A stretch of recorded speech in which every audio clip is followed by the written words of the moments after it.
जय स्वामी समर्थ। ओम गणेशाय नमः। नमस्कार मंडळी।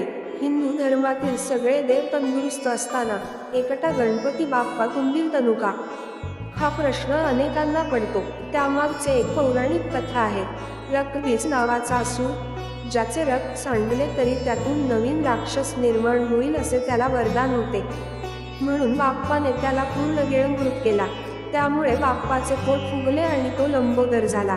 आणि त्याचे पोट फुगण्यामागे दुसरे कारण म्हणजे आपण सगळे रोज त्याच्याकडे करत असलेली प्रार्थना।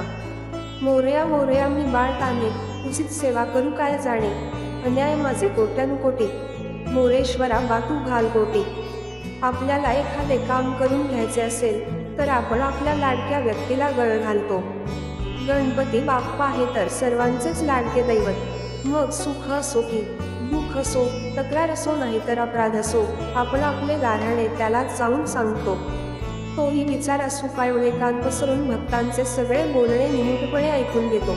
एवढा ताण सहन करूनही त्याचा चेहरा कधीच तणावग्रस्त दिसत नाही। याचे कारण सूप ज्याप्रमाणे धान्य पाखडताना फोलकटे फेकून देते आणि चांगले धान्य जवळ ठेवते, तसेच बाप्पा सुद्धा बरे वाईट सगळे ऐकून घेतो आणि चांगल्या गोष्टी जवळ ठेवून वाईट गोष्टी डोक्यातून काढून टाकतो।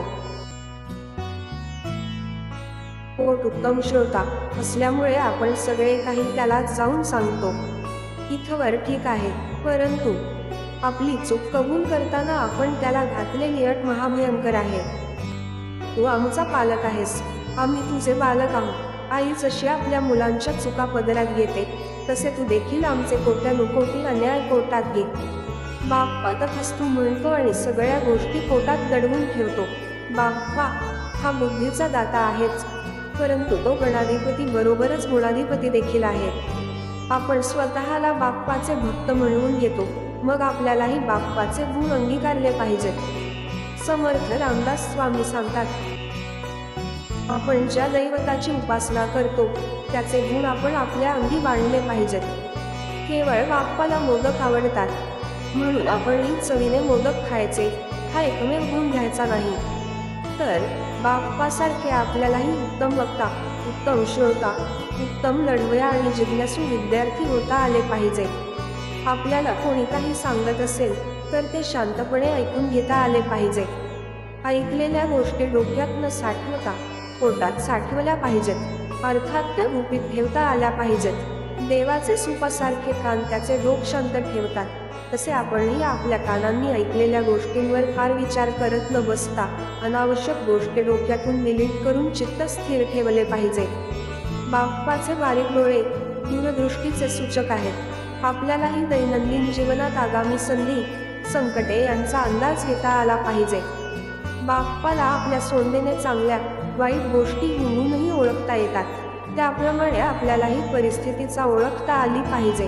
तो मंगलमूर्ती आहे, त्याला पाहून इतरांना जसा आनंद होतो तसा आपल्याला पाहून लोकांना आनंद वाटला पाहिजे। आपले अनंत अपराध पोटात घेऊन बाप्पा तुंबील तनु झाला तरी युद्धात त्याला कोणीही हरवू शकले नाही, कारण त्याने कधी युक्तीने तर कधी शक्तीने शत्रूचा पराभव केला। त्याच्याप्रमाणे आपणही शत्रूसमोर केवळ शक्ती प्रदर्शन न करता स्थलकालानुरूप लढाई जिंकली पाहिजे। त्यासाठी बाप्पा जसा पाशांकुशधारी आहे तसा आपल्यालाही हाताशी मिळेल त्या साधनाचा प्रसंगी शस्त्राप्रमाणे वापर करून आपला आणि इतरांचा बचाव करता आला पाहिजे। उंदरासारख्या कुरतडणाऱ्या काळ्या कभी मृत्यूवर स्वार होता आले पाहिजे। योग्य वेळी योग्य निर्णय घेऊन नेतृत्व निभावता आले पाहिजे। या सगळ्या गोष्टी आत्मसात करता आल्या तरच आपण बाप्पाचे भक्त म्हणून घेऊ शकू। मग बाप्पाही न सांगता आपले अनंत अपराध पोटात घेईल आणि मोबदल्यात मोदकाचा गोड गोड प्रसाद देईल। गणपती बाप्पा मोरया। अशाच नवनवीन माहितीसाठी चॅनलला सबस्क्राईब करा। धन्यवाद।